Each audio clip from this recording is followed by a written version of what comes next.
Welcome to dinner time as we study our Bible. And we're reading chapter 6, 7, and 8 this evening. I'll just go straight to the reading. Chapter 6 of Mark says, Then he went out from there and came to his own country, and his disciples followed him. And when the Sabbath had come, he began to teach in the synagogue.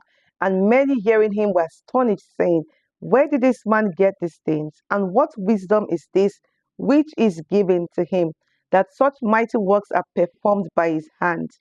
Is this not the carpenter, the son of Mary, and brother of James, Joseph, Judas, and Simon? And are not his sister here with us? So they were offended at him. But Jesus said to them, A prophet is not without honor except in his own country, among his own relatives, and in his own house. Now he could do no mighty work there except that he laid his hands on a few sick people and healed them. And he marveled because of their unbelief. Then he went about the village in a circuit teaching. And he called the 12 to himself and began to send them out two by two and gave them power over unclean spirits. He commanded them to take nothing for the journey except a staff, no bag, no bread, no copper in their money belts, but to wear sandals and not to put on two tunics. Also, he said to them, In whatever place you enter a house, stay there till you depart from the place.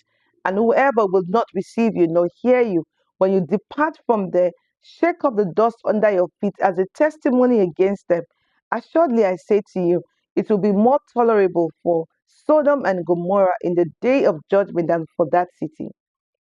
So they went out and preached that people should repent, and they cast out many demons and anointed with oil many who were sick and healed them.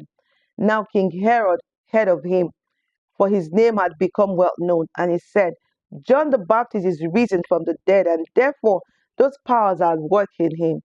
Others said it is Elijah, and others said it is the prophet or like one of the prophets.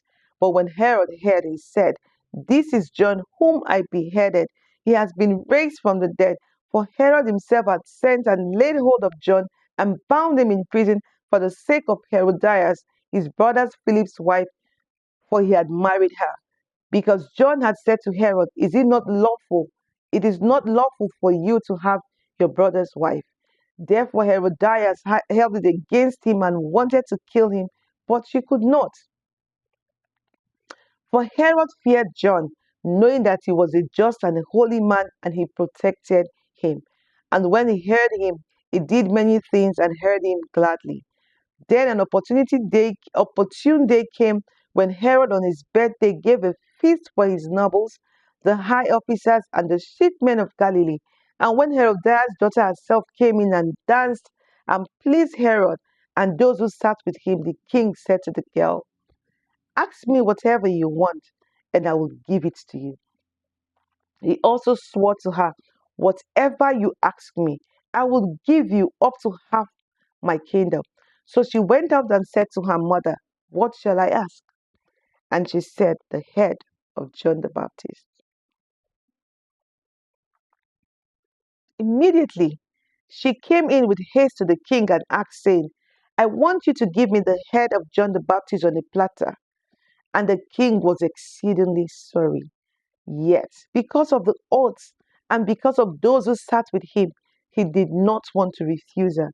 Immediately, the king sent an executioner and commanded his head to be brought. And he went and beheaded him in prison, brought his head on a platter, and gave it to the girl. And the girl gave it to her mother. When his disciples heard of it, they came and took away his corpse and laid it in a tomb. Then the apostles gathered to Jesus and told him all things, both what they had done and what they had taught.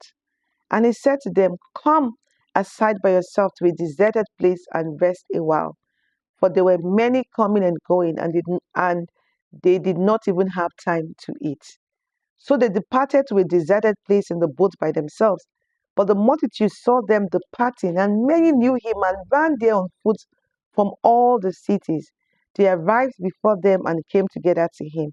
And Jesus, when he came out, saw a great multitude and was moved with compassion for them, because they were like sheep not having shepherd. So he began to teach them many things. When the day was now fast spent, his disciples came to him and said, This is a deserted place, and already the hour is late. Send them away, that they may go into the surrounding country and villages and buy themselves bread, for they have nothing to eat. But he answered and said to them, You give them something to eat. And they said to him, Shall we go and buy 200 denarii worth of bread and give them something to eat? But he said to them, How many loaves do you have? Go and see. And when they had found out, they said, 5 and 2 fish. Then he commanded them to make them all sit down in groups on the green grass. So they sat down in ranks in hundreds and in fifties. And when he had taken the 5 loaves and the 2 fish, he looked up in heaven, blessed and broke the loaves and gave them to his disciples to set before them. And the 2 fish he divided among them all. So they all ate and were filled. And they took up 12 baskets full of fragments and of the fish. Now those who had eaten these loaves were about 5,000 men. Immediately he made his disciples get into the boat and go before him to the other side to Bethsaida, while he sent the multitude away. And when he had sent them away, he departed to the mountain to pray. And when evening came, the boat was in the middle of the sea, and he was alone on the land. Then he saw them straining at rowing, for the wind was against them. Now about the fourth watch of the night, he came to them walking on the sea. And they saw him and would have passed them by. And when they saw him walking on the sea, they supposed it was a ghost and cried out. For they all saw him and were troubled. But immediately he talked with them and said to them, Be of good cheer, it is I, do not be afraid. Then he went up into the boat to them, and the wind ceased. And they were greatly amazed in themselves beyond measure and marveled, for they had not understood about the loaves, because their heart was hardened. When they had crossed over, they came to the land of Gennesaret and anchored there. And when he came out of the boat, immediately the people recognized him, ran through that whole surrounding region, and began to carry about on beds those who were sick to wherever they heard he was. Wherever he entered, into villages, cities, or the country, they laid the sick in the marketplaces and begged him that they might just touch the hem of his garment. And as many as touched him were made whole. Chapter 7. Then the Pharisees and some of the scribes came together to him, having come from Jerusalem. Now, when they saw some of the disciples eat bread with defiled, that is, with unwashed hands, they found fault. For the Pharisees and all the Jews do not eat unless they wash their hands in a special way, holding the tradition of the elders. When they come from the marketplace, they do not eat unless they wash. And there are many other things which they have received and hold, like the washing of cups, the pitchers, the copper vessels, and couches. Then the Pharisees and scribes asked him, Why do your disciples not walk according to the tradition of the elders, but eat bread with unwashed hands?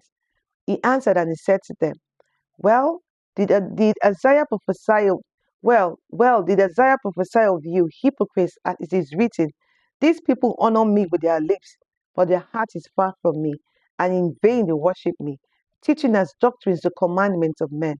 For laying aside the commandment of God, you hold the traditions of men, the washing of pitchers and cups, and many other such things you do. He said to them, All too well you reject the commandment of God, that you may keep your tradition. For Moses said, Honor your father and your mother, and he who curses father or mother, let him be put to death. But you say, If a man says to his father or mother, Whatever profit you might have received from me is Korban, that is a gift to God, then you no longer let him do anything for his father or his mother, making the word of God of no effect through your tradition which you have handed down. And many such things you do. When he had called all the multitudes to himself, he said to them, Hear me, everyone, and understand.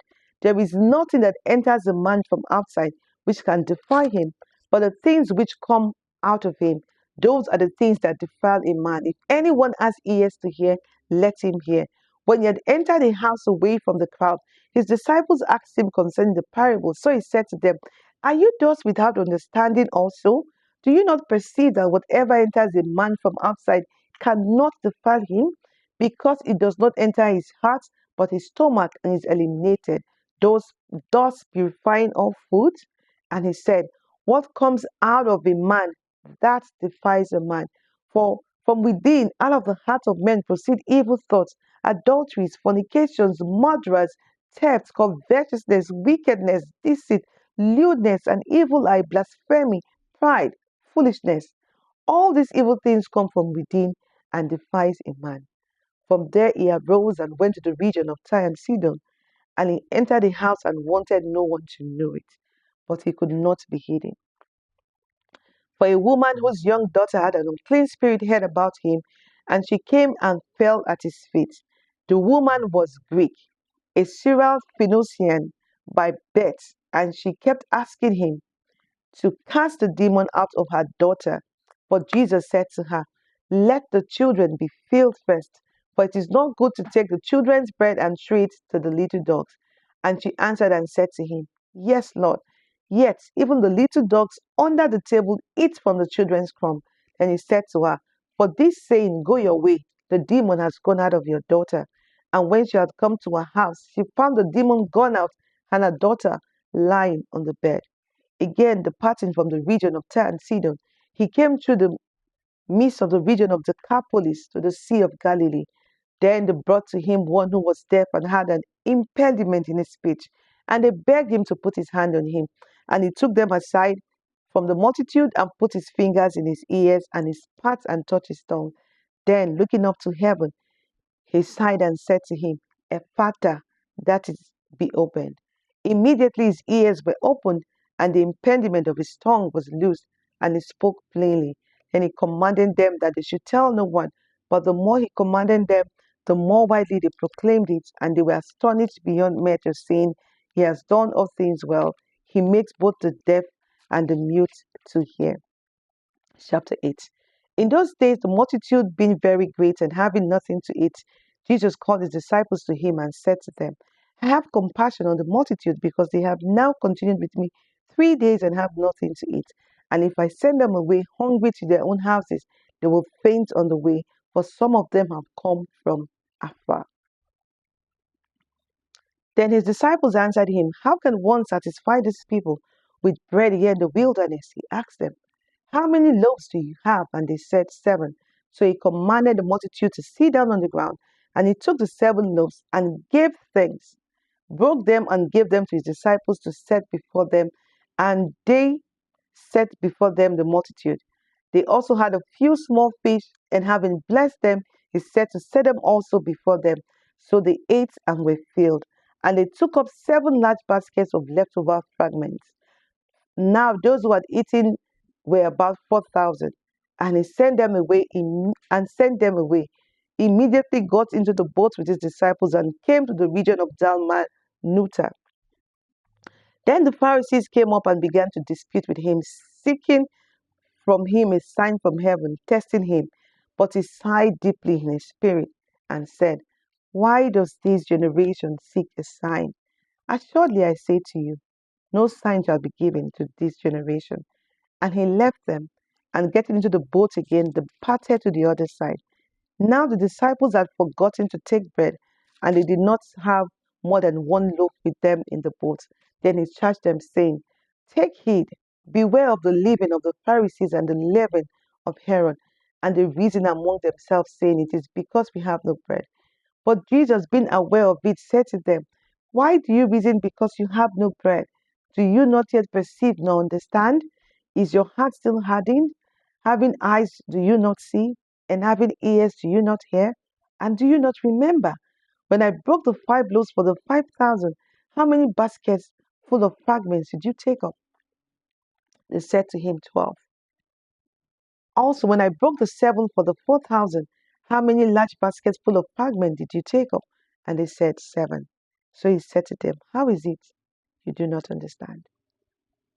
Then he came to Bethsaida, and they brought a blind man to him and begged him to touch him. So he took the blind man by the hand and led him out of the town. And when he had spit in his eyes and put his hands on him, he asked him if he saw anything. And he looked up and said, I see men like trees working. Then he put his hands on his eyes again and made him look up. And he was restored and saw everyone clearly. Then he sent him away to his house, saying, neither go into the town, nor tell anyone in the town. Now Jesus and his disciples went out to the towns of Caesarea Philippi, and on the road he asked his disciples, saying to them, who do men say that I am? So they answered, John the Baptist, but some say Elijah, and others one of the prophets. He said to them, but who do you say that I am? Peter answered and said to him, you are the Christ. Then he strictly warned them that they should tell no one about him. And he began to teach them that the Son of Man must suffer many things and be rejected by the elders and chief priests and scribes and be killed, and after 3 days rise again. He spoke this word openly. Then Peter took him aside and began to rebuke him. But but when he had turned around and looked at his disciples, he rebuked Peter, saying, get behind me, Satan, for you are not mindful of the things of God, but the things of men. When he called, when he had called the people to himself, with his disciple also, he said to them, whoever desires to come after me, let him deny himself and take up his cross and follow me. For whoever desires to save his life will lose it, but whoever loses his life for my sake and the gospel's will save it. For what will it profit a man if he gains the whole world and loses his own soul? Or what will a man give in exchange for his soul? For whoever is ashamed of me and my words in this adulterous and sinful generation, of him the Son of Man also will be ashamed when he comes in the glory of his Father with the holy angels. Thank you so much, and I'll see you shortly. Bye, everyone.